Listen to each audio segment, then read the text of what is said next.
Camera? Here he comes.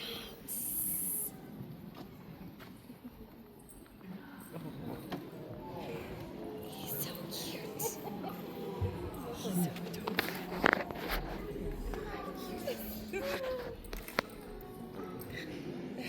So Indy will just be entertaining himself.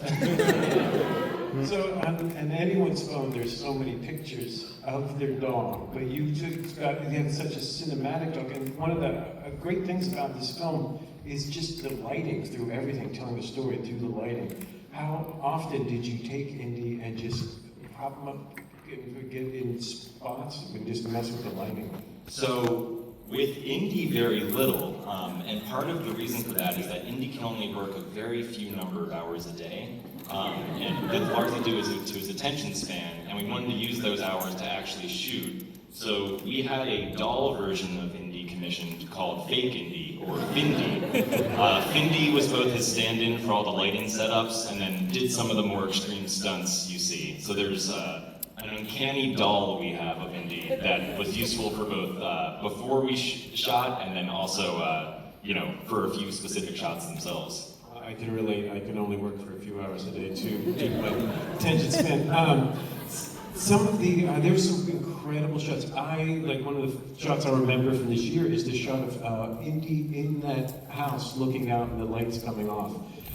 Was that something that you had found in that? Are some of these ideas storyboarded beforehand?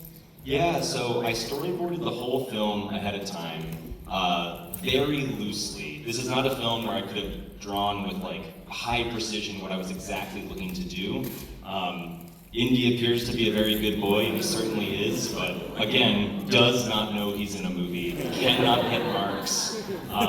The way we had to work is that we worked off the storyboards and a script, but there was a lot of, my co-writer would call it hard improv that was going on to figure out how to deal with him as an X factor, because sometimes the way we anticipated he would enter a scene just couldn't happen, or he would do something a little bit different.